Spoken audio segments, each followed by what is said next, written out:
Some men build walls so well they forget there's a door.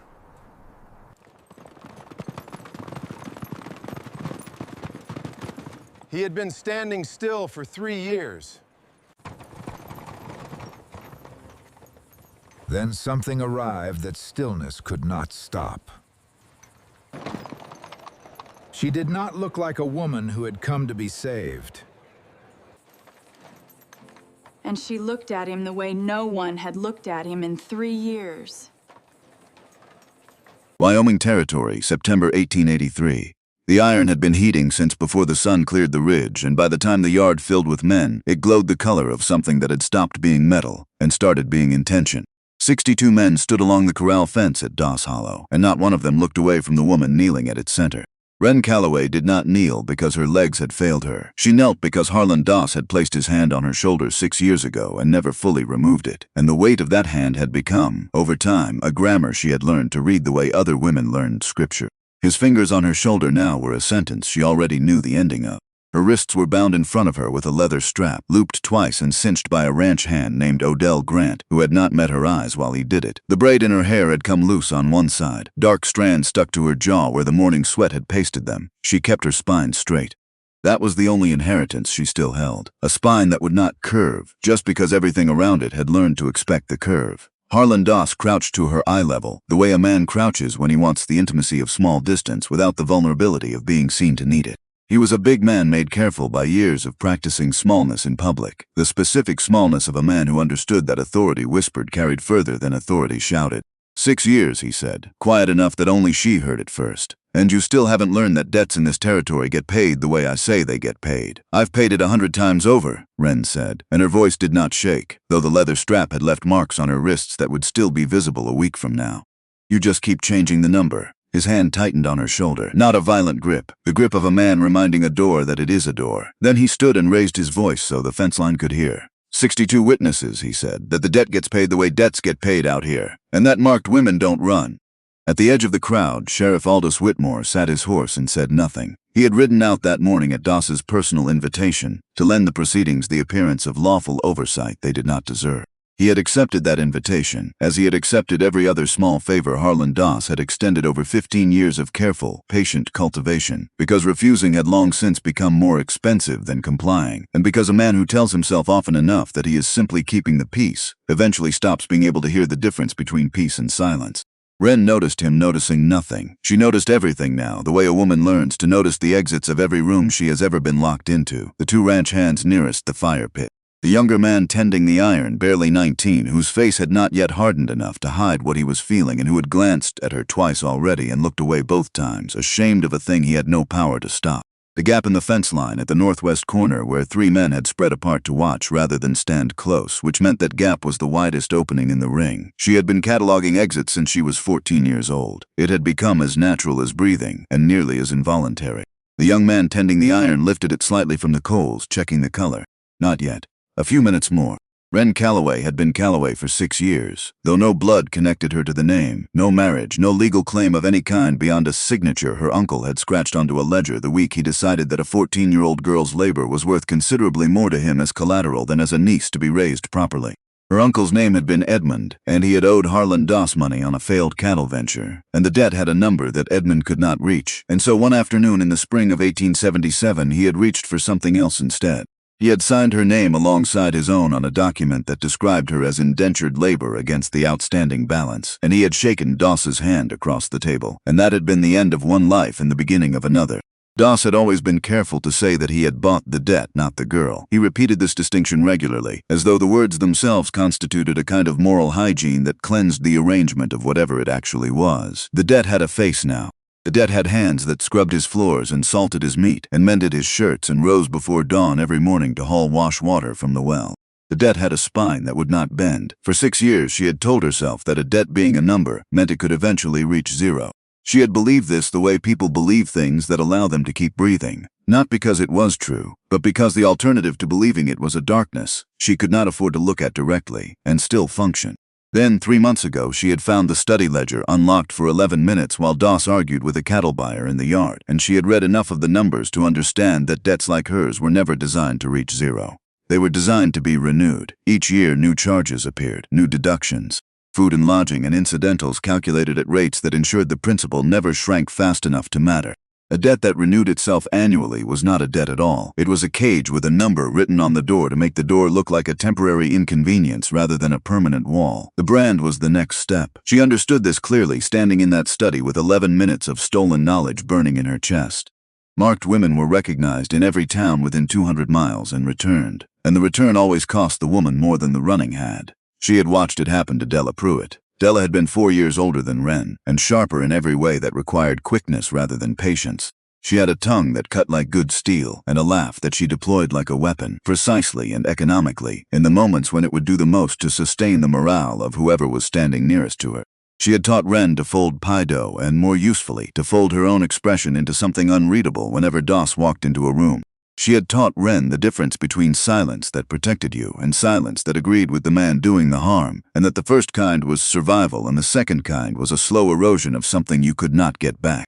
8 months ago, Della had run. She had made it 11 miles before Doss's men found her. The story that came back to the ranch afterward, delivered by Odell Grant in the flat voice of a man reciting words he had been given rather than words he believed, was that she had fallen from a horse she had stolen, out past the ridgeline, alone, unlucky. A regrettable accident. Ren had served supper that evening without saying a single word. She had hated herself for the silence every day since. The iron came out of the coals again, orange and humming with a faint dry heat that Ren could feel from 6 feet away. Not the temperature of it, the intention of it. Doss turned to signal the man holding it. That was when the horse came through the tree line at the northern edge of the yard, and every man along the fence turned to look. Elias Crow rode the way a man rides when he has already counted every gun in the yard and found the number manageable, not at a gallop. A gallop was for men who needed the arrival to look dramatic.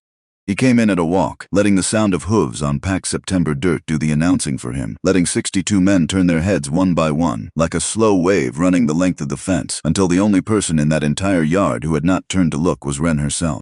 She had learned a long time ago not to turn toward the sound of hoofbeats. Hope was expensive, and she had stopped spending on it. He stopped his horse 8 feet from the nearest man in the ring. Dismounted without hurry, the way a man dismounts when he has decided the ground is worth standing on. His coat was the color of rain clouds before they commit to anything. He had a scar along his right forearm where a bullet had opened him years ago and closed badly, and eyes that did not widen at the sight of a heated iron or a bound woman, because he had seen both before in a yard not entirely unlike this one, 4 years ago, and one person too late. He let the silence run for exactly 3 seconds after his boots hit the ground, long enough for every man present to finish his calculation about what kind of man this was. Then he spoke, and his voice had the particular quality of a man who has no interest in being heard by everyone but simply is, because the voice itself carries the weight of someone who has already decided how the next few minutes will go. That brand isn't going anywhere near her. Doss did not remove his hand from Ren's shoulder. "This is a private matter of debt, mister," he said. "Settled according to the custom of this territory, witnessed by proper parties. You'd best ride back the way you came." "I heard the number you're burning into her skin," Elias said. "It's not a debt number. It's a property number. There's a difference, and every man standing at this fence knows it. Even the ones who have spent the last hour pretending they don't." Something moved through the crowd at that. Not a sound, exactly.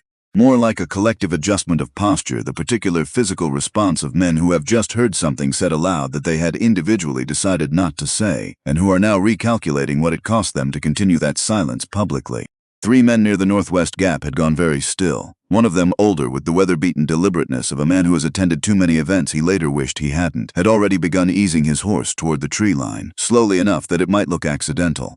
Ren looked up then, not at Elias, at the crowd, at the particular stillness spreading through it, the way stillness spreads when men begin wondering which version of the story they want to be in when it gets told at supper. "Odell," Doss said without turning from Elias. His voice had dropped to the flat register he used when he was giving instructions he expected to be followed immediately. "If this man isn't off my land in the next 10 seconds, Elias drew before the sentence finished. Not fast, in the theatrical sense. Not the draw of a man performing speed for an audience. The draw of a man for whom the motion was so thoroughly practiced that it had stopped being a decision and become simply the next thing that happened. The way breathing is the next thing that happens. The barrel came level and rested low, aimed at nothing more specific than the space between the iron and the fire it had come from. "The brand goes back in the coals," Elias said, "or I put a bullet through the firepot, and either way nobody is marking anybody this morning. That's the only 2 options available to you right now, and one of them is considerably more convenient for your fence posts." The yard held its breath the way yards hold it before they decide which story they are going to tell about the morning. The young man tending the iron looked at Doss, waiting. The iron trembled slightly in his grip, not from the weight of it, from the weight of the moment. Doss's hand left Ren's shoulder. She felt its absence the way you feel the stopping of a sound you had stopped consciously hearing, suddenly and completely present in its going. Her shoulders dropped a quarter inch without her deciding to let them. She did not run to the stranger. She did not run at all. She stood, wrists still bound, and looked at the man with the leveled gun the way she had learned to look at every new thing that entered her life, with the specific wariness of a woman who had been handed arrangements that looked like rescues before and understood what they actually were. "I don't know you," she said. It was the first thing she had said all morning that was not an apology. "No," Elias agreed. He had not lowered the gun. Then why? He looked at her directly for the first time since entering the yard. His eyes were the gray-brown of creek water in October, and they did not perform kindness or sympathy or any of the other things men's eyes sometimes performed at her when they wanted her to find them trustworthy. "Because I watched this exact morning happen once before," he said, "to someone I loved, and I was 3 days too late to stop it. I'm not 3 days too late this time. That's the whole reason. It's not about you yet. It might be eventually. Today it's just about the iron not touching your skin." It was, Ren would think much later, the most honest thing any man had said to her in 6 years. Precisely because it made no promises beyond the one being kept right now, in this yard, in front of 61 men who were deciding, one by one, that they would rather be somewhere else. Doss looked around the ring with the careful eyes of a man conducting a private inventory, counting which of his 62 witnesses could still be relied upon for silence, and finding the number smaller than he'd expected. The older man near the northwest gap had reached the tree line. 2 others had shifted their horses to face outward. "Fine," Doss said, loud enough for the fence line, folding the retreat into the cadence of a man making a considered choice rather than a man being backed into a corner. "Take the debt with you. See how far paper carries you when it's not backed by land and men who know the territory." He turned and walked toward the house without looking back, because looking back would have told the fence line something he could not afford for it to know. The 62 men began to disperse, slowly, in the manner of crowds that have collectively decided not to discuss what they have just witnessed. Elias holstered the gun. Ren looked at him one more time, measuring. "Wherever we're going," she said, "I want terms. In writing. Not a handshake, not a promise, not a man's word across a fence. I've had all 3 of those and I know what they're worth." "Fair," he said. "I mean it. Where we're going, how long, what you expect in return. All of it." "We're going to Sycamore Bend," Elias said. "There's a boarding house there run by a woman named Verity Hale. The room has a bolt that locks from the inside. I expect nothing returned beyond you not running off with my horse." A pause. "We can discuss the rest of it on the road. You've been in that yard long enough." She studied him for another 3 seconds. Then she walked to his horse, and he helped her mount without being asked for permission to touch her arm to do it, which told her something. Small things told her more than large ones these days. They rode out of Doss Hollow on the same horse, 4 miles of September grassland between them and whatever came next, and Ren spent those 4 miles as in a silence so complete that Elias did not attempt to fill it. He seemed to understand that she needed the silence the way she needed air, that she had been performing composure all morning in front of 62 witnesses, and that the performance was over now, and what was left underneath it required space rather than conversation. Her fingers found, beneath her outer dress, the length of rusted chain she wore looped twice around her waist, buckled with a scrap of leather. She had worn it since she was 17, not because it was useful, but because the weight of it against her hip was a daily reminder that some things could be carried as choices rather than forced onto the body as marks. The brand would have been permanent. The chain was something she had decided on herself. For 6 years, she had needed at least one thing on her body that was a decision rather than a sentence.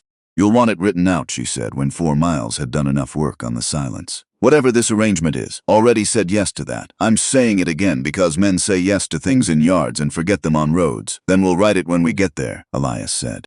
"Verity Hale has paper and she keeps a notary's seal for guests who need things made official. We can put whatever you want on the page before you sleep tonight." Ren looked out at the flat gold country, the dry creek beds, the cottonwoods bent sideways by some long Ago wind that had never been corrected. She found herself, despite herself, beginning to catalog the landscape the way she had cataloged Doss's house for 6 years. Water sources, roads, the direction of the afternoon light, where a person could go if she needed to go somewhere quickly. She caught herself doing it and made herself stop. This was not Doss Hollow. She did not yet know what it was. "The person you were too late for," she said eventually. "You don't have to tell me who. I know. I'm not asking. I know that too." He shifted the reins in his left hand. His right arm, the one with the scar, rested along his thigh. "Not today. Today's cost you enough without me adding a story to it." She found, against her expectations, that she was grateful for the refusal. A man who gave you everything in the first 4 miles was a man performing generosity rather than practicing it. And she had learned, over 6 years of watching Harland Doss perform things for audiences, to distrust performances above nearly everything else. Sycamore Bend was a town of one real street and a dozen buildings with fronts that promised more prosperity than the interiors delivered, perched at the edge of a creek that ran properly in spring and barely at all in September. The boarding house sat at the northern end, a two-story frame building with a porch that faced west and a garden along the south side that had been planted with more care than most gardens in towns this size. Verity Hale met them at the door before they had finished tying the horse. She was a woman somewhere past 50, with the particular economy of movement that belongs to people who have run establishments alone long enough that every gesture has been edited down to its essential form. She looked at Ren once, at the marks on her wrists from the strap, at the way she held herself with that careful, upright tension, and made a series of decisions in the space of about 4 seconds that she communicated to no one. "Room's on the second floor," Verity said. "Faces east. Bolt on the inside, not the outside." She paused. "Water's hot until 9. There's soap on the washstand." She did not ask about the wrists. She did not ask about where Ren had come from or what had happened there. She simply stepped aside and let her through. And that act of not asking was, in its way, the first genuinely kind thing anyone had done for Ren in longer than she could clearly remember. The room had one window facing east, a bed with a quilt that had been washed recently enough to still smell faintly of lye soap, and a door with a bolt. Ren crossed to the bolt before she crossed to the window. She slid it home 3 times, testing the mechanism, feeling the specific click of metal finding its seat before she was satisfied.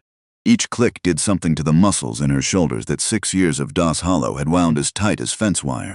She sat on the edge of the bed, which had never been assigned to her use before, and was therefore a thing she had not yet learned to be suspicious of. And she let herself cry for exactly the length of time it took a short candle to burn down to its holder, because she had made herself a promise years ago that grief, like hope, required a budget. She was not going to overspend on either. Then she washed her face, smoothed her hair, and went down to find Verity Hale's paper and put the terms of this arrangement into writing before she slept. Elias was at the table in the front room with a cup of coffee he had clearly not been asked if he wanted but had been given anyway. In the particular manner of boarding houses that understood hospitality as something practiced rather than offered. He looked up when Ren came down the stairs. She sat across from him without being invited to because she had spent 6 years waiting for invitations and she was done with that particular habit. "Terms," she said. He set down the cup. "Terms. I'm not working for you. I'm not owing you. Whatever this is, it doesn't go on a ledger with my name in it." "Agreed. If I decide in a month that I want to work for the dry goods store and live in this town and never see you again beyond passing on the street, that's what happens. You don't have a claim on where I go once Doss is dealt with." Elias looked at her with the steady attention of a man who was not offended by any of this, which itself told her something. Men who intended eventually to convert a kindness into a debt tended to flinch at the explicit naming of it. "Agreed," he said again. "And if you don't want distance once Doss is dealt with, then I expect we'll have to figure out what the alternative looks like together, the same way we'll figure out everything else. Slowly and with more talking than either of us is probably used to." It was not a declaration of anything, it was a description of a process, and that, Ren understood, sitting in the lamplight of Verity Hale's front room with her wrists still marked from the morning, was the only kind of promise she was currently in any condition to receive. They wrote it down, all of it, on 2 pages of Verity's paper, and Verity herself signed as witness without reading a word of what was on the page, because a woman who had run a boarding house alone for 20 years understood when her signature was a kindness rather than a transaction.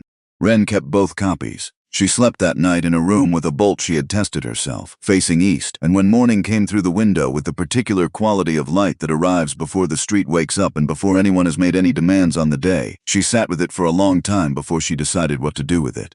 She had not had a morning that belonged to her in 6 years. She was not yet certain what a person did with such a thing, but she suspected the learning of it would take considerably less time than the unlearning of everything that had come before. On the 3rd morning, Ren went to the dry goods store run by a man named Aldrich, a broad, unhurried man who stocked his shelves with the particular care of someone who understood that in a town this size, running out of something was a social failing rather than a commercial one. She had heard from Verity that his wife's hands had gone bad with joint sickness and that he had 3 baskets of mending with no one willing to do the fine work. She offered her services before he had finished explaining the situation. "Pays fair," Aldrich said with the careful courtesy of a man who had decided, on no evidence beyond her bearing, that she was someone who should be spoken to as though her answer mattered.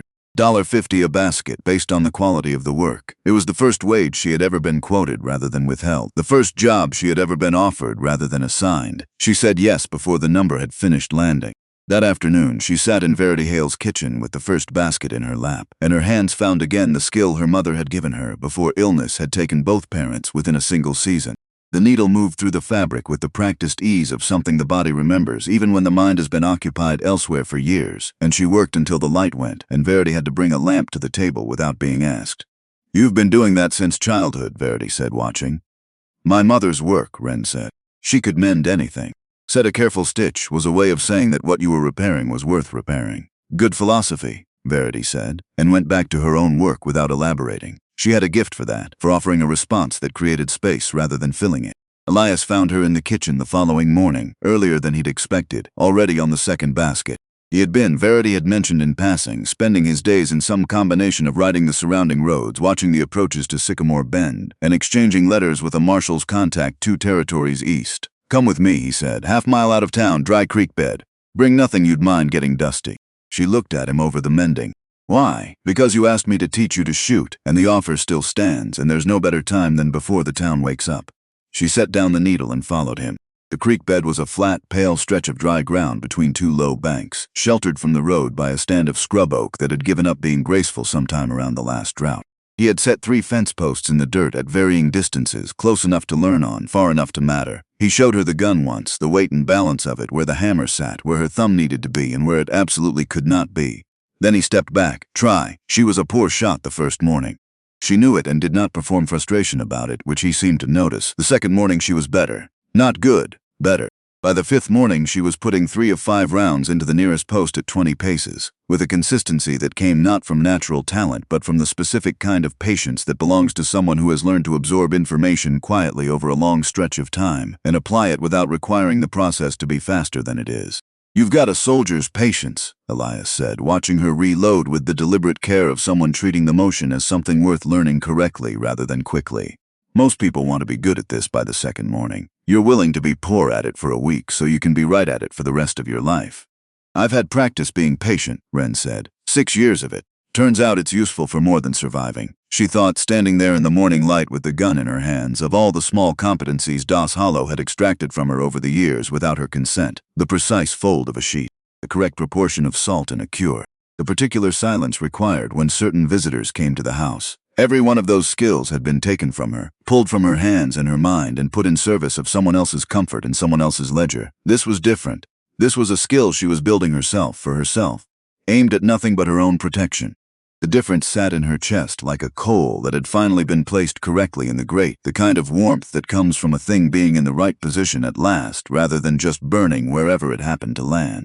Elias taught her the way good teachers teach, through correction rather than instruction, through the slight adjustment of her wrist angle on the 3rd day, the repositioning of her stance on the 4th, each change offered without commentary on the previous error, as though the goal was competence rather than acknowledgement of its previous absence.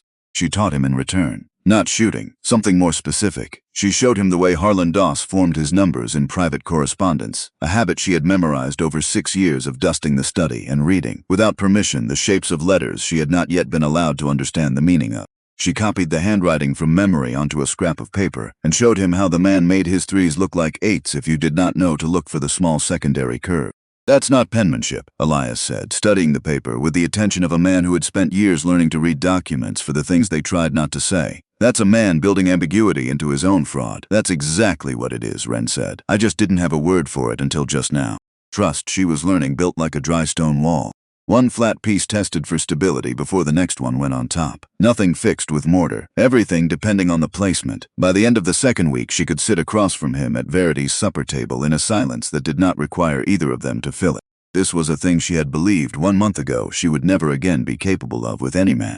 Silence in Doss's house had been a held breath waiting for the next demand. Silence here was just silence. Opel Mirs arrived on the 9th day. She came on foot the last 6 miles because the wagon that had carried her the first 12 had turned east toward its own destination and she had not asked it to stop. She arrived at Verity Hale's front door with road dust to her knees, a bruise along one cheekbone she did not explain, and a bundle wrapped in flour sacking that she set on the kitchen table with the specific care of someone transporting the only thing salvageable from a burning house. She had been Doss Hollow's cook for 11 years. She had watched every branding morning the ranch had held from behind a tray of biscuits she was never permitted to put down, regardless of what was happening in the yard. She had never been allowed to stop serving. She had run the night after Ren did, once she understood that Doss's search for a source inside his own household had fixed entirely and incorrectly on her. Verity gave her the room at the end of the hall without being asked to, and brought a basin of hot water without being asked to, and Opel sat at the kitchen table afterward with both hands wrapped around a cup of coffee she was not drinking. Ren sat across from her and waited. Opel unwrapped the bundle. Inside, a child's hair ribbon gone gray with age. 3 pressed flowers, too dry now to identify by anything beyond their shapes. A small tin locket the size of a thumbnail, its hinge rusted, completely shut. Different women, Opel said. Different years. I kept what I could when they left, because nobody else was going to remember they'd been there. Didn't seem right, letting a woman disappear from a place without so much as a ribbon left behind to prove she'd existed. Ren picked up the locket carefully, turning it in her palm. The metal was warm from the bundle. The hinge would not move. "There are 6 names in that ledger before mine," Ren said quietly. "Doss told me that much once, not meaning to." 7 now, Opel said. She looked at Ren directly, the specific look of a woman delivering information she has been carrying too long to carry any further. The ledger's behind the second panel of the bookshelf in the study. Not his account book, a different one. I've watched him open it more times than he knows anyone was counting. It's not a record of money owed. A pause deliberate as a door closing. It's a record of women purchased. The room went quiet in the way rooms go quiet when a suspicion becomes a confirmed fact with a number attached to it. Then Opel said the other thing. The thing Ren had not let herself think clearly in 8 months, because thinking it clearly would have required her to decide what to do with it, and for 8 months she had not been in any position to do anything at all. Della Pruitt didn't fall from a horse, Opel said. She was caught 11 miles out, brought back, and she didn't come back to the ranch. That's the last I know, but she didn't fall. Ren set the locket down on the table. The morning Della ran, Ren had known. In the way that women in certain situations know the things they are not permitted to say they know, she had understood, watching the set of Odell Grant's face when he rode in alone that afternoon, that the story about the horse was not a story about a horse. She had understood it, and served supper that evening in the kitchen of Harland Doss's house, and said nothing, because saying something would have cost her more than it could possibly have returned, and she had made the arithmetic of that calculation and come out on the other side, still alive and hating herself for the survival. "I served supper that week," Ren said. Her hands were flat on the table. "I said nothing. I kept my head down and I said nothing because I told myself there wasn't a version where speaking up saved her, only a version where it put me in the ground next to her." "That's the truth," Opel said. "There wasn't a version." "I know that," Ren said. Knowing it doesn't make the weight of it any lighter. She sat with it for a long moment. Elias, across the table, said nothing because he understood that this was not a moment that required anything from him beyond the willingness to stay in it. Then Ren looked at Opel. "We need that ledger," she said. Her voice had changed. Something had settled in it the way a river settles after the point where it stops being rain and starts being current. "Not for me, for Della, for all 7 names in that book. If Doss has written down what he's done in his own hand, in his own house, then it's not a rumor anyone can dismiss. It's a record.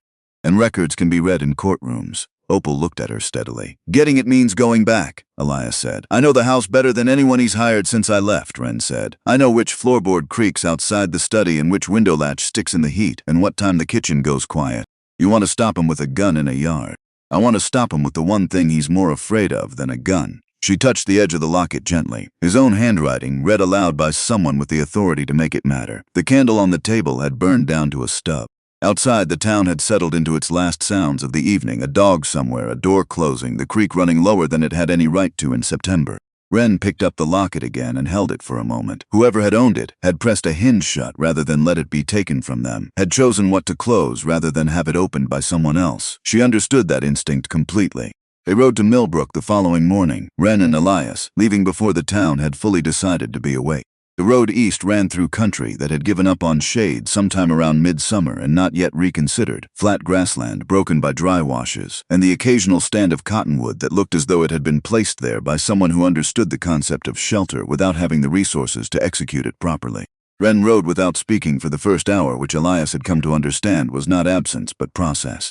She was the kind of person who thought before she talked, genuinely thought, turned things over until she had found the angle she wanted, and only then opened her mouth. He had known men who operated the same way. He had found it more striking in her, perhaps because 6 years of being owned had not managed to take it from her. The county seat at Milbrook was 3 hours east, a town that had briefly imagined itself a city and then revised its ambitions downward to something more sustainable. The recorder's office sat between a land assay business and a lawyer's shingle, so weathered the name had become more suggestion than information. A clerk at the front told them the county recorder was in the back and that he didn't take walk-ins before 9, which was in 11 minutes, and they could wait on the bench or not, his manner suggesting a mild preference for not. They waited on the bench. Silas Pruitt came out at 9 with the precision of a man for whom punctuality was a moral position rather than a convenience. He was past 60, with the dry, particular tidiness of someone who had spent decades in the company of documents and had absorbed something of their nature. He wore spectacles on a chain and moved his files with the care of a man who trusted paper more thoroughly than he trusted most of the people who produced it. He looked at Ren and Elias across his desk with the measured attention of a man deciding how seriously to take what had not yet been said. "What are you looking for?" he asked. "Bills of sale," Elias said. "Filed under the name Harland Doss, Doss Hollow, over the past 5 to 6 years. Any transaction describing the transfer of a person against an outstanding debt." Pruitt regarded him for a moment. Then he stood and went to his files without another word. He was gone for 14 minutes. Ren counted them. When he returned, he carried 3 folders and set them on the desk with the unhurried precision of a man who had found exactly what he expected and was not pleased about it.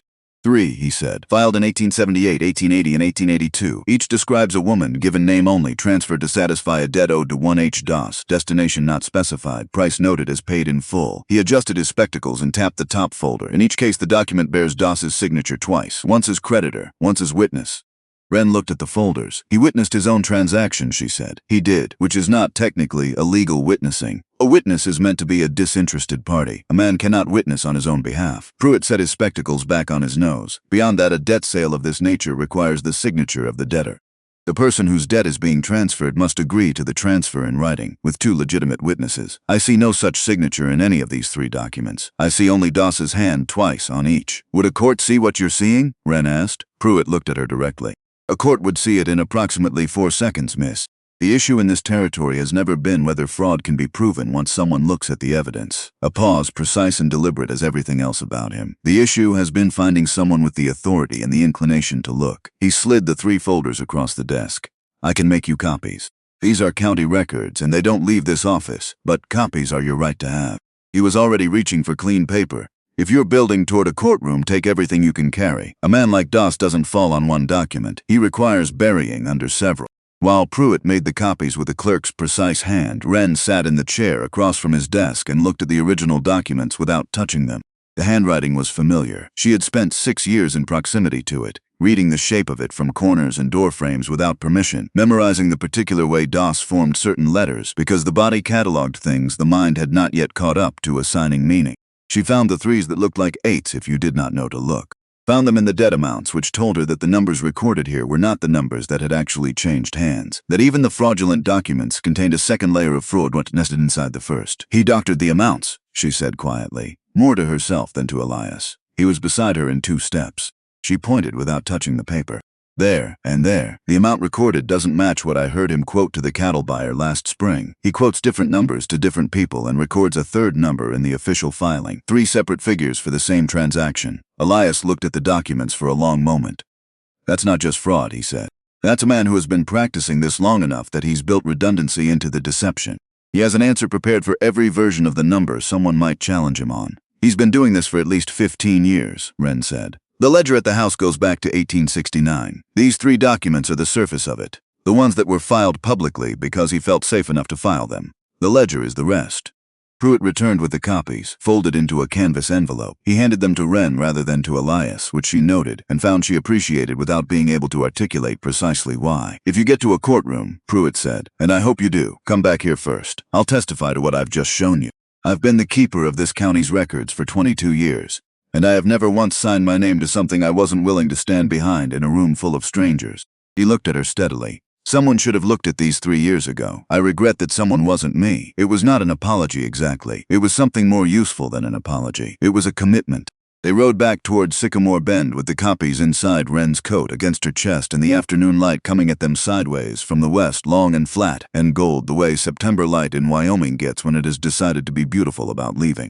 "He built the whole thing to outlast any single challenge," Ren said after the first mile. "Every piece of it designed so that by the time someone found one layer, there were 2 more underneath it. The debt that renewed itself, the public filings that looked legitimate, the private ledger that recorded the truth he couldn't put in the public filings. He thought about this for years before he started. Men like him always do," Elias said. "The planning is part of what they are. It's not incidental to the crime. It is the crime assembled over time, tested against each failure until the parts that held were the parts that stayed. Then we need the part that doesn't hold," Ren said. "The ledger. His own record in his own hand of what he actually did. Not the version he filed with Pruitt with the doctored numbers and the absent signatures. The version he wrote for himself because he needed to keep track of the truth even while he was hiding it from everyone else." "Getting it means going back," Elias said.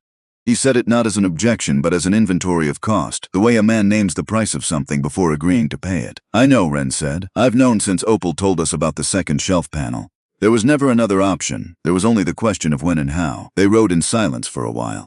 "Tell me about the house," Elias said, so she told him. She had memorized it the way a person memorizes the inside of any space they have inhabited under constraint, completely and involuntarily, every detail pressed into memory by the repetition of daily necessity. She described the kitchen door that required lifting on its hinge before it would open quietly, a trick she had performed every morning for 6 years hauling wash water before the household woke. The floorboard outside the study, third from the left, that telegraphed wait with a sound like a branch under snow. The window on the study's north wall, whose latch had swollen in the summer heat and never been repaired because Doss used the door and had no reason to notice. The room where the second hired man now slept, added to the payroll since Ren's departure, positioned at the south end of the house to cover the most likely approach. Elias listened with the specific attention of a man converting information into geometry, mapping the space in his mind, calculating where the risks collected and where they thinned. "We go north," he said, "through the kitchen garden. Same direction you came in every morning." "The kitchen garden gate squeaks," Ren said. "Lift it before you push. You'll show me." Yes, they spent 3 days in preparation. Opel drew the floor plan of the house on the back of a feed receipt from memory, marking the study, the 2 interior hallways, the position of the second hired man's room, the location of Doss's own bedroom on the east side of the house. She marked the second bookshelf panel with a small cross and noted that the ledger sat behind it in a leather sleeve, horizontal, because Doss had shelved it that way to make it look like an architectural feature rather than a concealed compartment. Elias arranged for Whitfield Morrow, Aldrich's eldest son, to position himself on the road a half-mile from the ranch with a fast horse and instructions to ride for Sycamore Bend and send word to the territorial marshal's office the moment anything went wrong. Whitfield was 17 and had the particular eagerness of a young man who has not yet had the opportunity to do something that seemed likely to matter, and he accepted the assignment with a gravity that suggested he understood the difference between the errand and the purpose behind it. Ren spent the 3 days continuing to work on Aldrich mending baskets in the mornings, because she had decided that the work itself was important, not merely as income, but as a daily practice of choosing her own labor rather than having it assigned to her. She was not going to stop living in order to plan. Living was the point. The plan was in service of the living, not the other way around. On the second evening, Odell Grant found them. He was waiting at the edge of Sycamore Bend, where the road narrowed into scrub oak, sitting on a fence post with his hat in his hands rather than on his head, the posture of a man who has come to say something and is not certain he has earned the right to say it. Ren saw him first and stopped walking. He stood when he saw her, did not reach for anything, kept his hands visible and his hat between them, which was either deliberate or instinct and amounted to the same thing. "I cinched that strap," he said, without introduction or preamble. "Your wrists?" "The morning in the yard. I've thought of little else since I did it. Wanted you to know I quit the ranch 2 days after you left. Told Doss I was finished being the hand that did his tying." Ren looked at him for a long moment. He was not a young man. He had the look of someone who had spent many years making the reasonable choice in unreasonable situations and had finally run out of reasonable to offer as a justification. "Why tell me now?" she said. "Why not before I left the yard?" "Because before I was a coward," Odell said. "And telling you then would have been asking you to forgive a coward before he'd done anything to deserve it. I didn't want forgiveness. I wanted to have done something worth forgiving first." He turned the hat once in his hands. "I know where the second hired man's room is. Know he's a heavy sleeper after midnight, because Doss lets him keep a bottle of rye, and the man is not disciplined about its use. Thought that information might be useful to somebody." He looked at neither of them specifically. "Don't need to know what you're planning. Just wanted to be of use to someone who wasn't him for once in my life." Elias studied him with the careful assessment of a man deciding whether an offered gift was actually a gift. Ren made the decision before Elias finished assessing. "We'll take the information," she said. "And Odell." She waited until he looked at her directly. "I watched you in that yard for 6 years. You followed his orders. You also never once looked at me the way some of the others did. I noticed that. I'm telling you now because I think you should know someone noticed." Odell nodded once, something in his face releasing without quite softening. He put his hat back on and walked back toward town without another word. And Ren watched him go and understood that she had just witnessed the particular, private variety of redemption that never appears in any official record. The kind that happens between 2 people on a road at dusk and is witnessed only by the scrub oak and the fading light, and whatever part of a person keeps track of the moments when something shifts from one side of a line to the other. The night they chose was moonless, the way the best nights for this kind of work always are. They left Sycamore Bend at 10:30 on horseback, moving at the pace of people who did not want to arrive early and did not want to arrive late, who had calculated the interval between the second hired man's last drink and his deepest sleep, and had added 20 minutes for margin and felt reasonably confident in the arithmetic. Whitfield Morrow was at his post before they passed him. He lifted 2 fingers from the fence rail as they went by. Ren lifted 2 back. The road to Doss Hollow ran through country she had traveled 6 years ago in the opposite direction. Sitting behind Elias on a horse she had not yet learned to trust, and the reversal of the direction felt significant in the way reversals sometimes do, not symbolically, but practically, as though the road itself had a different texture when walked with a purpose rather than away from one. They left the horses in a dry wash a quarter-mile from the ranch and went the rest of the way on foot. Through the kitchen garden, gate lifted before pushed, no sound. The garden itself was in the state of late September neglect that suggested whoever had taken over Ren's duties had not considered it a priority, and the path between the beds was easier than she remembered. The kitchen door lifted on its hinge exactly as she had described it to Elias in 3 days of preparation. It opened without a sound and they were inside. The familiar smell of the house arrived first before the darkness resolved into shapes. Wood smoke and the particular mustiness of a building that was kept closed rather than air. Lye soap from the kitchen. Something underneath it, all that she had stopped consciously noticing after the first year, and was now noticing again with the sharpened attention of someone approaching rather than inhabiting. Elias's hand rested on the small of her back in the narrow hallway between the kitchen and the study corridor, not directing, only present. She moved and he followed, each step placed with the deliberateness of someone who had memorized a map and was now reading it with their feet. The third floorboard from the left outside the study did not creak. She had spent 3 days hoping it wouldn't, and she had been right to prepare for it anyway, because hope and preparation were not the same thing, and she had learned to practice both without confusing them. The study door was unlocked, as it always was after midnight, because Harland Doss had never believed that a debt could find its own way home. He was wrong about that. Ren had found her way home to the exact place she needed to be, and she would be taking something from it when she left. The second bookshelf panel came away from the wall with a soft compression of air, a sound like a book closing in a quiet room, and she caught it with her palm before it could go further. Behind it, in the dark, the leather sleeve exactly where Opel had described it, horizontal, heavier than she'd expected when she pulled it out. She set it on the desk and opened it under the thinnest thread of lantern light Elias had adjusted down to its minimum, barely enough to read by, exactly enough. The first page was dated 1869. A name at the top, Elias Doss. Ren stopped. She had known there were names before hers, 7 counting her. She had not been prepared for the first name to be the name of Harland Doss's own wife. She read the entry quickly, the date, the amount, the destination listed only as East, transferred, and the note in the margin in Doss's distinctive hand that she recognized from 6 years of unauthorized reading, Beckett told. Story set, she understood what she was looking at, not a debt transaction, a disposal. The record of a man removing his own wife from his household using the same mechanism he would later use on 7 women he had no personal connection to, and constructing a story for a 6-year-old child that the child had apparently believed for 14 years without finding a reason to question it. She was still reading when the door opened. She did not reach for the gun. Her hand went to the page instead, steadying it, because her first instinct was to protect the evidence rather than herself, and she would think about that later and decide it had been the right instinct. Beckett Doss stood in the doorway. He was 20 years old, which made him her exact contemporary, though she had never exchanged more than a dozen words with him across 6 years of sharing a house, because the household had been arranged to make certain categories of contact unlikely. He had his father's jaw and none of his father's particular stillness. He stood in the doorframe with his hand still on the knob, wearing the look of a man who has entered a room expecting to find it empty and has found it containing something considerably more complicated than emptiness. 3 full seconds passed. Ren did not move. She did not close the ledger.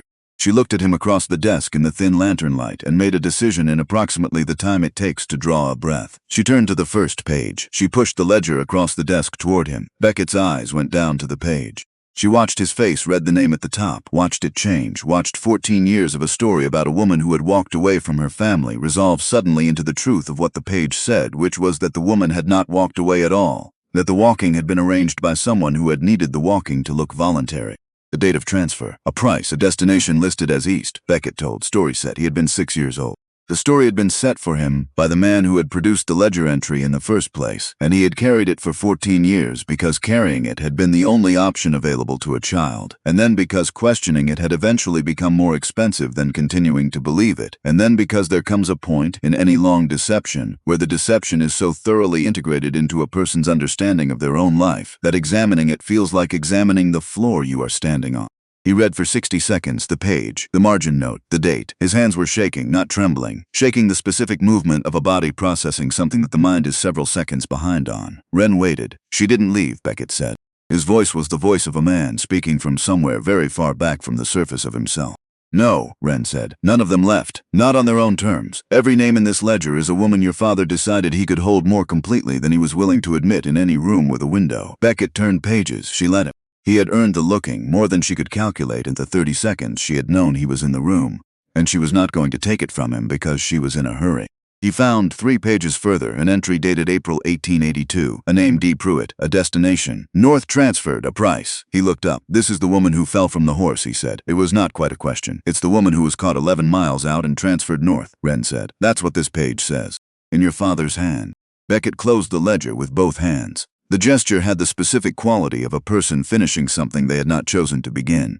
He stood with his hands on the cover for a moment, and the room held the particular stillness of a place where something has just permanently changed. Then he lifted his hands, stepped back from the desk, crossed to the door. He opened it wider than it had been and stepped fully to the side. "Take it," he said. "Take all of it." His jaw had set in a way that made him look, briefly, like his father, except that the expression on his father's face when his jaw set like that was the expression of a man deciding he could do something. The expression on Beckett's face was the expression of a man deciding he could not continue not doing something. The difference was everything. "When this comes to a courtroom," he said, "and it will, if there is any justice remaining in this territory worth the name, I will be there. I'll testify. Every word, every page." He looked at the ledger one more time, then looked away. "I owe her that, 14 years late." "You don't owe it only to her," Elias said quietly from behind Ren. He had not spoken since they entered the house. His voice in the small room was very calm. "You owe it to yourself as well. A man who tells the truth the day he knows it is not the same man who spent 14 years not asking. That's worth something, Beckett. It might be worth quite a lot, depending on how the next few months go." Beckett nodded once. He did not look back as they passed him, and she did not look back at him, and they moved back through the hall and the kitchen with the ledger wrapped in the oilcloth Elias had brought for exactly this purpose, and out through the kitchen garden, with the gate lifted quiet on its hinge and into the dark. They were 200 yards from the house when the dogs woke. Not the household dogs. A dog in the far pen that Ren had forgotten, a recent addition kept near the south approach. She heard it and felt the knowledge of what the sound meant arrive in her chest before she had consciously processed it. "Move," Elias said. They moved. The horses were in the dry wash where they had left them, and they were mounted before the first light appeared in the upper window of the house, and they were onto the road north before the second light appeared. Elias had the ledger against his chest under the oilcloth and his coat buttoned over both. They had covered perhaps 1.5 miles. Sycamore Bend 2.5 miles further, the road empty and dark and smelling of dry grass and September cold, when the riders came out of the tree line on the east side of the road. 3 of them. The first shot went wide and high, the deliberate miss of a warning. The second did not miss deliberately. It went through the crown of Elias's hat and close enough to his ear that she heard the air move. Elias wheeled his horse hard left and returned fire twice, controlled shots at the muzzle flash rather than the shapes behind it, enough to interrupt the second rider's next shot and send him back toward the tree line to reconsider. Ren's horse had gone to the right instinctively, and she brought it back with both knees, the way Elias had shown her the third week, pressure rather than direction, steady rather than sharp. The third rider came around the south flank. He came fast and low, and his angle was not toward Elias. His angle was toward her, the direct line that would put his horse between her and the road north, cutting the route, cutting her off from anything beyond the next 50 yards. She had 4 seconds, approximately. She did not think about the dry creek bed. She did not think about the fence posts or the mornings or the specific correction of her wrist angle on the third day. None of it arrived as thought. It arrived as motion, the gun out and the stance found, and the arm braced the way the arm had learned to brace it through repetition patient, enough to make the motion available in exactly this kind of moment. One shot, the rider's shoulder. He went sideways in the saddle, horse veering with the sudden shift in weight, and he did not close the gap, and he did not come back around for a second approach, and the road north was open. She felt in the half-second after the shot, a thing she had not expected to feel.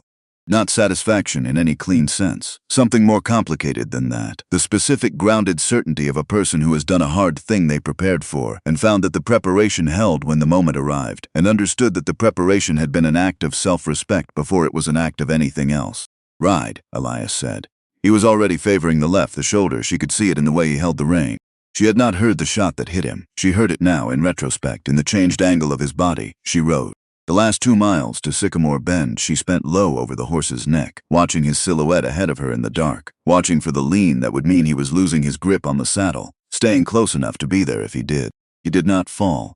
He caught himself twice on the horn and kept riding, and she would think later, when there was time to think, that this was the most precise image she had of who he was, a man who nearly fell and caught himself, and did not call out for anyone to catch him, but who would not have refused the catching if she had offered it. Verity Hale had the front door open before they reached the porch. She had, as Ren would later come to understand was characteristic of her, anticipated what she could not have known with the accuracy of a woman who had seen enough arrivals at that door to understand what certain kinds of urgency sounded like from a quarter-mile away. Elias made it through the door into the table and sat down with the controlled collapse of a man allowing himself to stop performing fine for exactly the minimum amount of time required to stop moving. Ren set the ledger on the table. She looked at it for 1 second, then she looked at Elias. She had learned, in the weeks since the corral yard, to assess damage with the practical directness of someone who understood that reaction was a luxury to be spent after the necessary things were done. She cut the coat away from the shoulder with Verity's kitchen scissors, while Verity brought water and cloth and a lamp turned up to full without being asked for any of it. The wound was a through and through, clean in the sense that mattered and not clean in several other senses. She cleaned it and packed it and bound it with the steady hands of a woman who had discovered, somewhere between the dry creek bed and the last 2 miles of road, that she was capable of a steadiness she had not known she possessed before she had needed it. Elias sat through it without speaking, not stoic performance, genuine quiet. The quiet of a man who had been through enough of this to understand that speaking during it didn't improve the outcome. When she finished, she did not move away from him. She sat with her hip against the edge of the table and her hands finally still after everything, and she looked at him in the lamplight of Verity Hale's kitchen, with the ledger on the table between them and the night outside going gray at the edges toward morning, and she said it. I love you. Her voice was even, not performed evenness. The evenness of a thing that had been true for some time and was now simply being stated, the way you state the name of a river you have been standing beside for a while. I'm not waiting for you to say it first, because that is how it is supposed to go. I spent 6 years waiting for men to make decisions about my life. I am finished waiting on this one. Elias looked at her. He had the look of a man who has been braced for a number of possible things and has just encountered something he had not specifically prepared for, which in his case was a significant achievement on the part of the something. He laughed, a short, genuine sound that pulled at the shoulder and made him wince and did not stop being genuine for either of those things. I've been trying to find the right 4 miles to say it since the ridge, he said. Every stretch I picked had someone shooting at us. You could have said it before the ridge. I could have, he agreed. I didn't think you'd believe anything said to you while you were still deciding whether I was another debt collector in a better coat. He reached across with his good arm and took her hand where it rested near the bandage, carefully, with the specific care of a man who understood that this particular hand had spent 6 years being used against its owner's will, and intended to proceed accordingly. I love you, Ren Callaway, he said, whatever name you decide to keep. Outside, the sky was beginning to make up its mind about morning. The ledger sat on the table between the lamp and the wall, its leather covered dark with age and the oilcloth's moisture, looking very much like what it was. A man's private record of the worst of himself, carried home in the coat of someone he had underestimated, by a woman who had planned for exactly this night while he planned for everything else. In the 2 days that followed, while Elias's shoulder began the slow work of deciding to heal, Ren made 3 copies of the ledger by hand at Verity's kitchen table. One she delivered to Sheriff Whitmore's office herself in daylight, with Aldrich and Verity present to witness the delivery and her stating aloud, clearly and in front of both of them, that she was leaving a copy of Harland Doss's private ledger in the county sheriff's care as material evidence of fraud and forced servitude. One she paid a rider to carry south toward the territorial capital before first light, Aldrich's most reliable farmhand, someone with no connection to Doss Hollow and a fast horse and directions not to stop for anyone on the Doss land. One she placed under the floorboard, Verity showed her without being asked, lifting a corner plank in the back room with the practiced ease of a woman who had long ago decided that certain things needed to be kept in places that required more than a key to find. Then she waited, the way she had learned to wait for things that mattered, not performing patience, simply practicing it, the way she practiced the gun, the way she practiced the stitching, by doing the next right thing and allowing the outcome to arrive in its own time. Harland Doss came to Sycamore Bend on the 2nd morning after that. He did not come with an army. He came with Sheriff Aldous Whitmore riding at his left, and a story assembled with the same careful architecture he applied to everything, rehearsed in the hours between discovering the ledger missing and arriving at the decision that the best way to recover it was to make its removal into a crime rather than a correction. He had a runaway debtor. He had a stolen document. He had a sheriff willing to give the story the shape of law, because Whitmore had been giving Doss's stories the shape of law for 15 years and had no clear route to stopping now. What he did not have and had not accounted for was his son standing on Verity Hale's porch when he rode in. The street had gathered the way streets gather when something is coming that people have been privately expecting without saying so aloud. Aldrich was in front of his store with the particular stillness of a man who has decided to witness something whether or not he has been invited to. Verity Hale stood at the edge of her own porch with her arms at her sides. Several others had found reasons to be on the boardwalk, in doorways, on the near side of the street where the view was unobstructed. Ren stood at the center of the porch. She had the ledger on the table beside her, open. Opel Mirs stood at her left. Beckett Doss stood at her right, and the fact of his being there, on that side of the table, was the first thing Harland Doss's eyes found when he cleared the end of the street and had an unobstructed view of what was waiting for him. Something happened to Doss's face in that moment. It was not the fury she might have expected, the immediate, hot variety that men of his type sometimes displayed when confronted with opposition. It was something older and colder than fury. The expression of a man watching the specific structure he has spent decades building begin to shift at its foundation, and understanding in the same instant that the shift has already passed the point where reinforcement is possible. He pulled his horse up 20 feet from the porch. Whitmore pulled up beside him and slightly behind, which told Ren everything she needed to know about where the sheriff's calculation had landed in the last 100 yards of riding. "That ledger is private property," Doss said. His voice was still controlled, still public-facing, still the voice of a man who believed that the right tone of authority could determine the outcome of a situation if applied with sufficient confidence. "Taken from my home by a runaway debtor and a man with a warrant outstanding. I'm here to recover what belongs to me and to see that the parties responsible are held to account under the laws of this territory." Ren let him finish. She had been thinking, in the 2 days since they had returned with the ledger, and Elias's wound had been cleaned, and the copies had been made and distributed, about the morning in the corral yard, about the specific way Doss had raised his voice at the moment he wanted the fence line to hear. About the way volume and audience were the same instrument to him, deployed together to make private arrangements look like public facts. She understood that instrument now. She had studied it for 6 years without knowing she was studying it. She raised her voice to exactly the level that carried to the edges of the gathered street. "This ledger," she said, "is not a record of money owed. It is a record of women purchased. 7 names, Mr. Doss. 7 counting mine, and the first name in it is not a debtor's name, it is your wife's name, Adeline Doss. Page 1, March 14th, 1869. She heard the street shift. The specific sound a gathered group makes when it receives information it was not prepared for, a collective adjustment, like a field of grass responding to wind. "Adeline didn't leave," Beckett said, from her right. His voice was steady with the steadiness of something that has cost a great deal to stabilize. "She's on page 1, transferred east." Price noted, "The margin says I was told a story. I was 6 years old." He looked at his father directly. "I believed that story for 14 years because I had no reason not to. I have a reason now." Doss's jaw worked. He looked at his son the way a man looks at something he built when he discovers it has failed in the specific way he designed it not to fail. Not with the anger of betrayal, precisely, but the specific, terrible recognition of a man finding that the one variable he believed he had controlled completely was the variable that had undone everything else. "You'd stand against your own blood," Doss said, low, the public voice gone entirely now, "for a servant girl and a man with a bounty warrant." "I'd stand against you," Beckett said, "for my mother. That's the only reason that matters to me, and it's sufficient." Whitmore's horse shifted under him. The sheriff did not reach for his weapon. His eyes were moving through the assembled street, doing the same calculation Doss had done in the corral yard 11 days ago, the same counting of faces and expressions and the specific tilt of public opinion that told a man whether the story he had committed to was going to hold, or whether it had already been decided against. He found his answer in the faces. He took one visible step backward with his horse, a single horse length of distance between himself and Harland Doss, small enough to be argued away later as incidental, large enough to be seen by everyone present as what it was. Ren continued, "I want every person on this street to ask themselves a question," she said.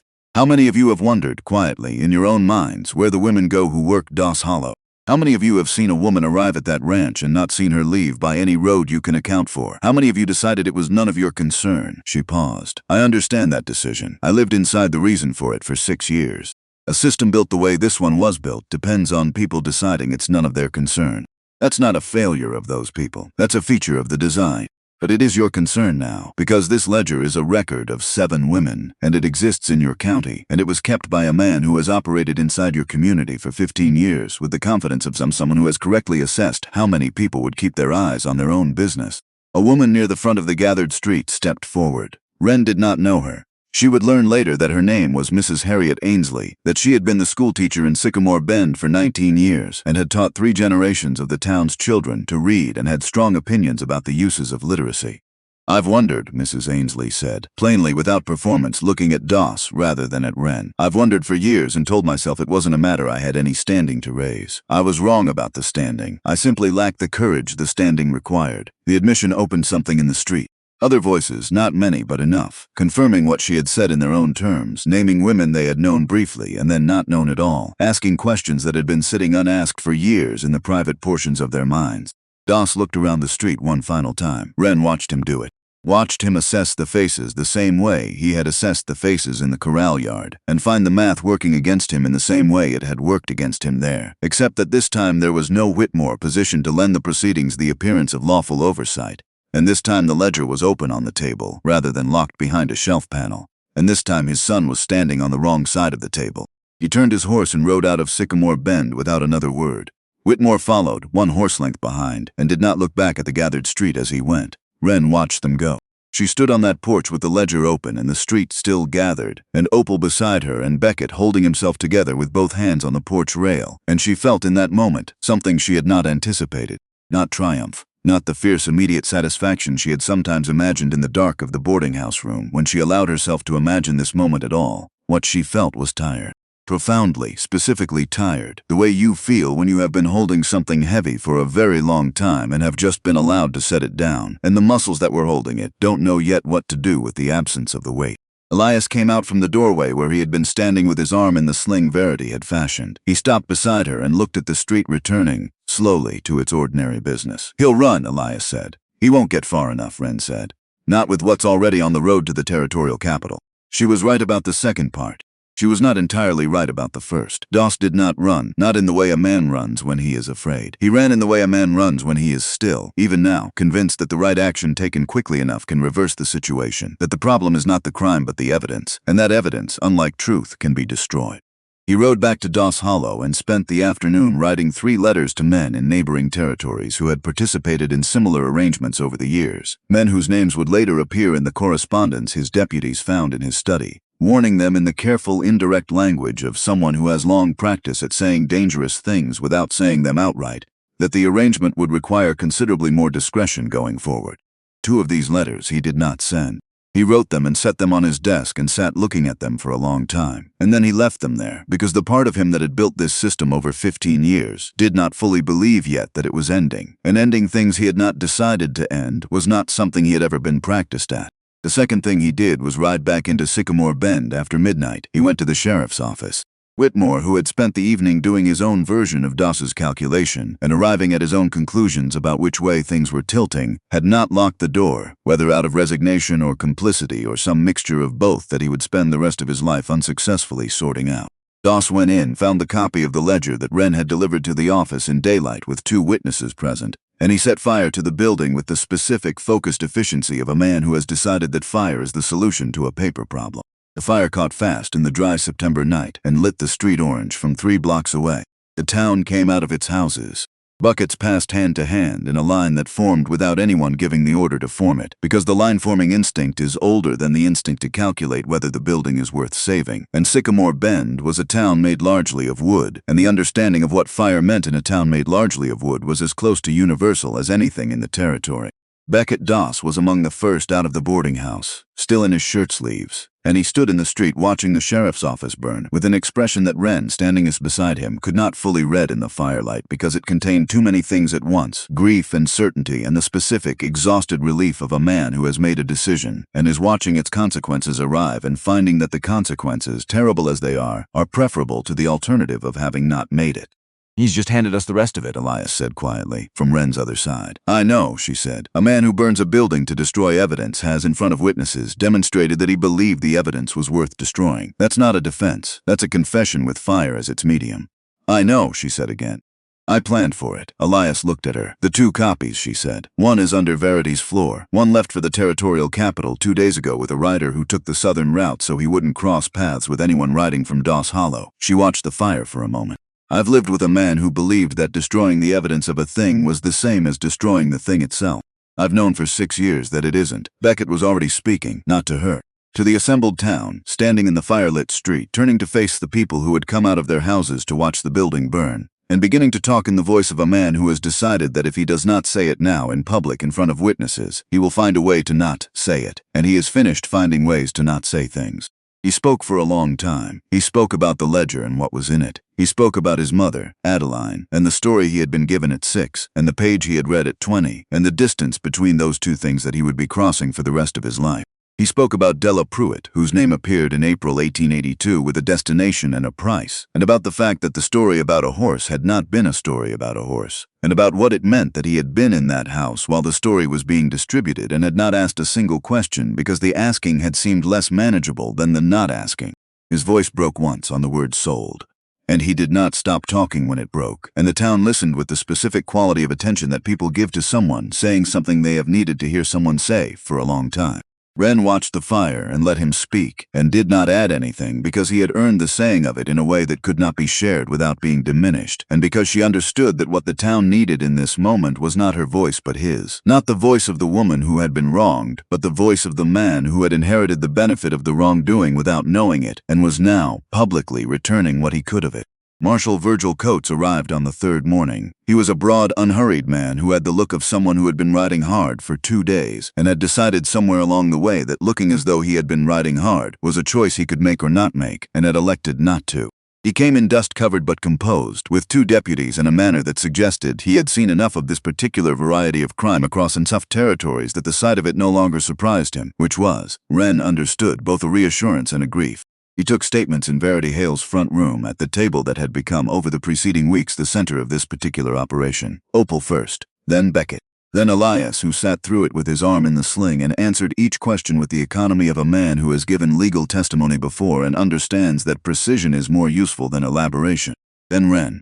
Coates listened to her with the still attention of a man who had long ago trained himself out of the habit of interrupting witnesses while they were saying the things they needed to say. He did not write quickly. He wrote carefully, as though he understood that the speed of the writing was a statement about the weight of what was being written. When she finished, he closed his notebook. "There'll be a trial," he said, "properly convened at the territorial capital. Given the scope of what's in this ledger, and the son's willingness to testify, and the documents from Milbrook, and the 2 letters found unsent in his study, which my deputies have now secured along with everything else in that house, this will not be a quick proceeding." He looked at Ren steadily. "But it will be a proceeding. That's something I can promise with confidence, and I don't make that promise lightly, because I've worked 11 years across 4 territories on this variety of arrangement, and I have not often had evidence solid enough to make the promise worth making." "The other names," Ren said. "The women in the ledger who aren't in this room, what happens to them?" "We look," Coates said. "Every name, every destination noted in that ledger, every thread that leads somewhere, we follow. I cannot promise we find all of them. I can promise we try, now that there is paper enough to make the trying a marshal's business rather than a rumor that no one with authority wanted to chase."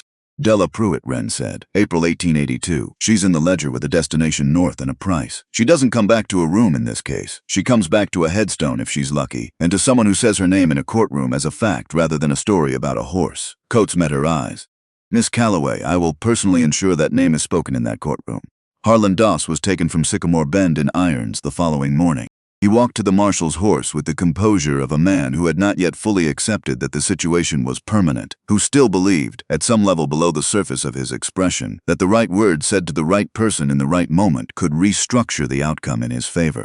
He had spent 15 years being right about that belief. It had not yet finished leaving him. He did not look at Ren as he passed. She had expected to feel something specific in this moment. She had spent weeks imagining it, in the spare hours before sleep, the precise quality of what it would feel like to watch Harland Doss leave Sycamore Bend in irons. She had expected satisfaction, or relief, or some complicated mixture of those 2 things that she associated with the resolution of something long overdue. What she felt, standing on Verity Hale's porch watching him go, was something quieter than either of those things. Something that arrived slowly, like warmth arriving in a room that has been cold for a long time, gradual and unspectacular and complete.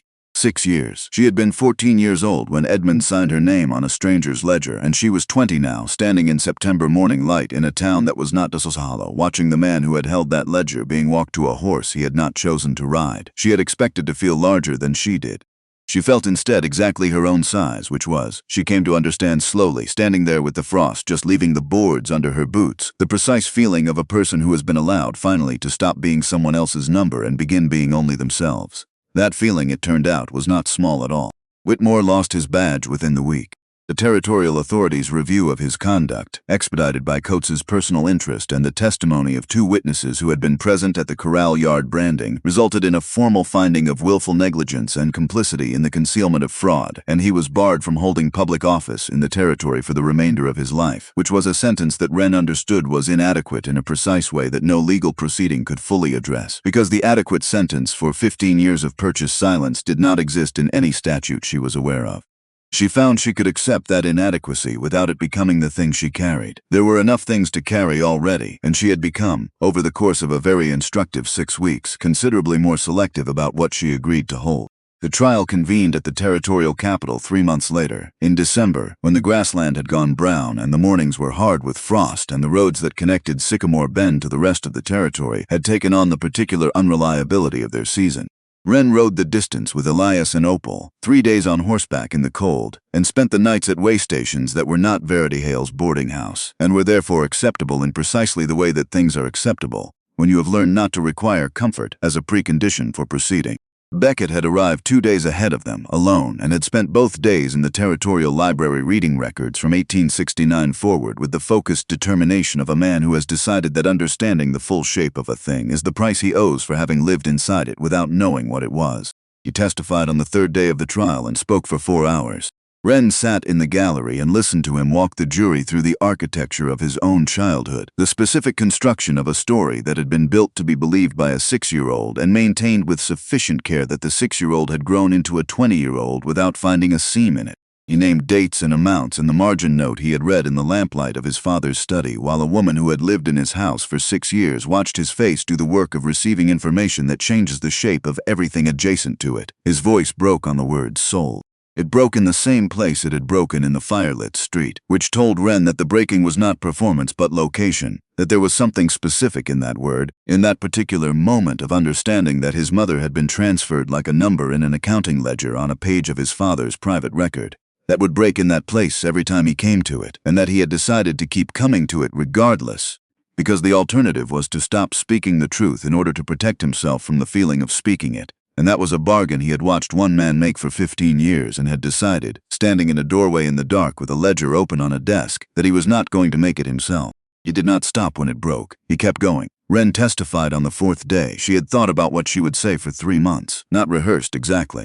She did not have the temperament for rehearsal, which required a fixed version of a thing to practice toward, and she had learned over 6 years that fixed versions of things were a luxury available only to people whose situations remained stable enough to practice toward them. She had thought about the shape of it.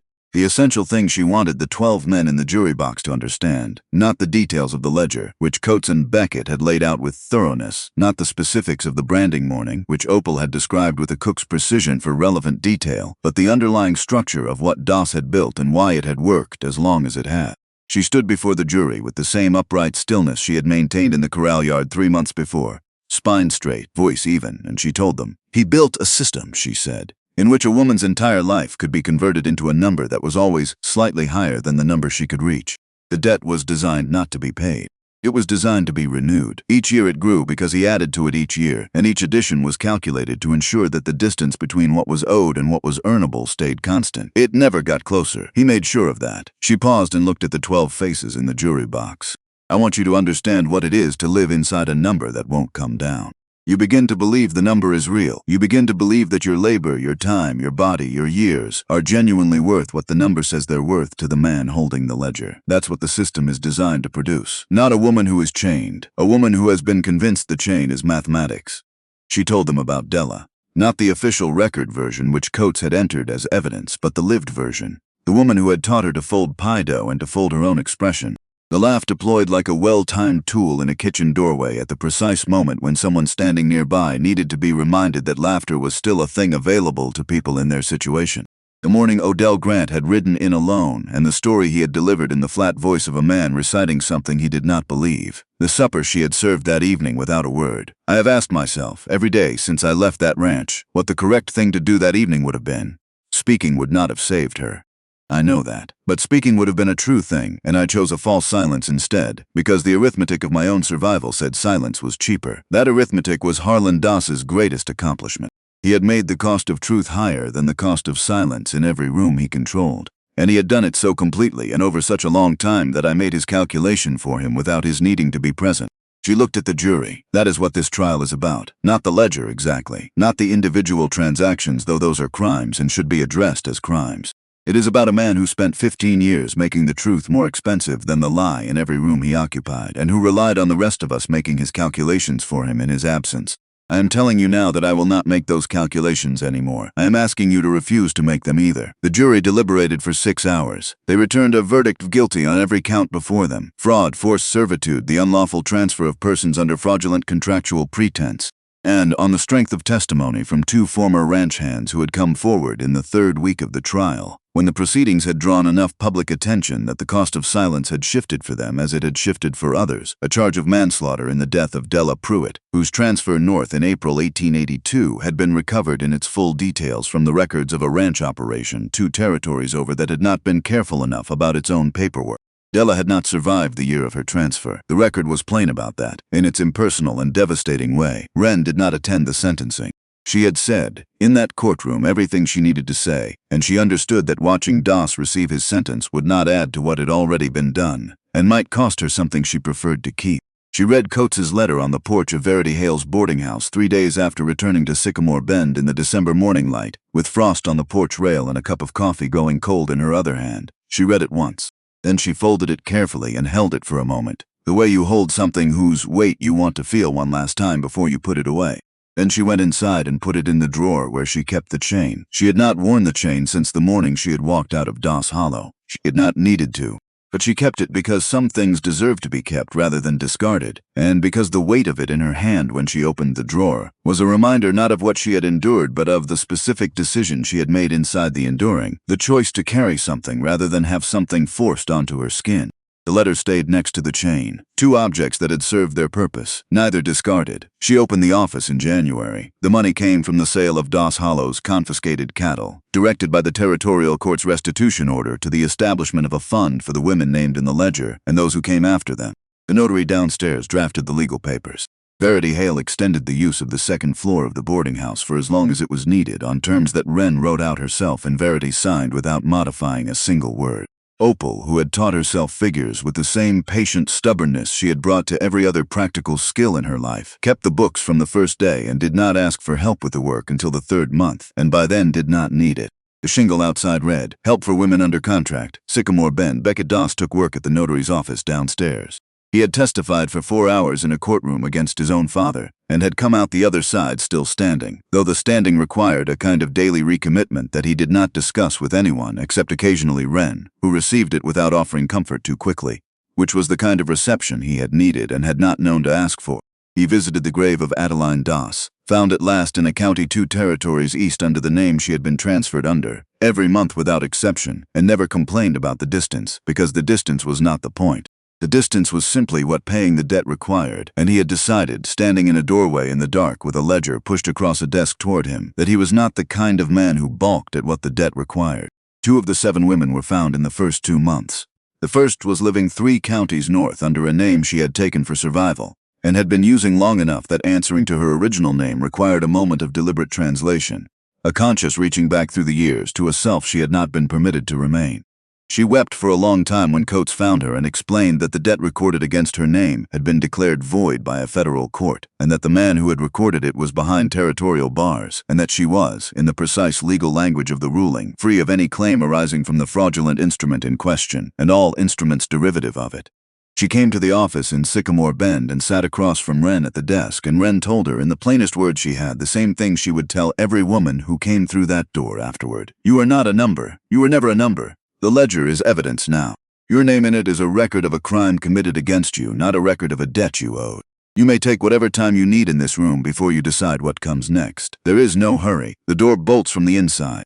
The second woman was found in a mining town hotel kitchen 6 weeks later, working under her own name because she had decided, after some years, that taking a different name meant accepting that her original one was something to be hidden, and she had not wanted to concede that. She was 31 and had built something approximating a life in the mining town, and she came to Sycamore Bend not to start over but to stand in the office and see with her own eyes that the document which had once defined her existence had been reduced to an exhibit in a courthouse file, which was a very different thing from a threat. She stayed 2 days. She returned to the mining town. She wrote to the office 3 times in the following year, and Ren answered each letter personally.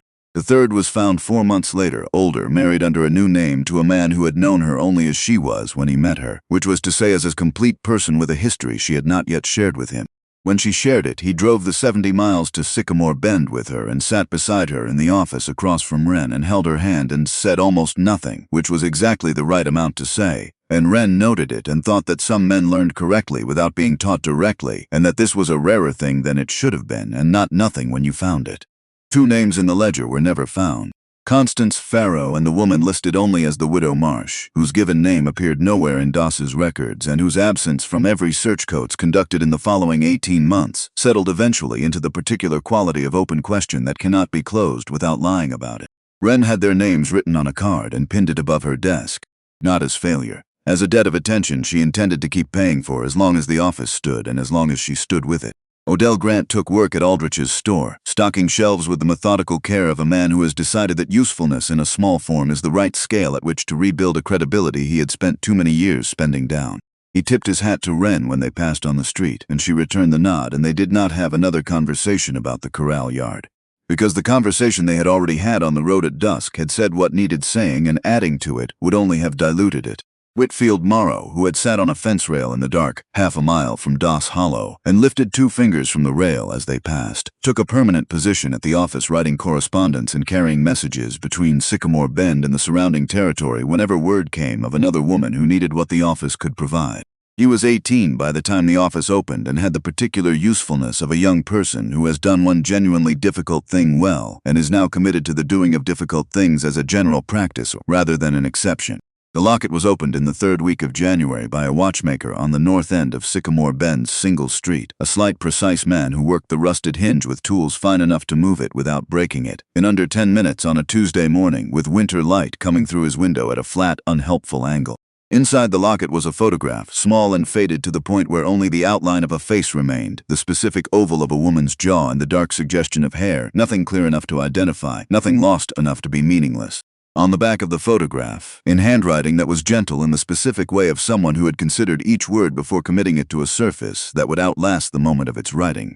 For whoever finds this, remember I was here, no name, no date, no other information. Ren had the locket framed, glass over it so that both the photograph and the inscription were visible, and she hung it above the office door, low enough that anyone passing through would see it at eye level before they saw anything else in the room.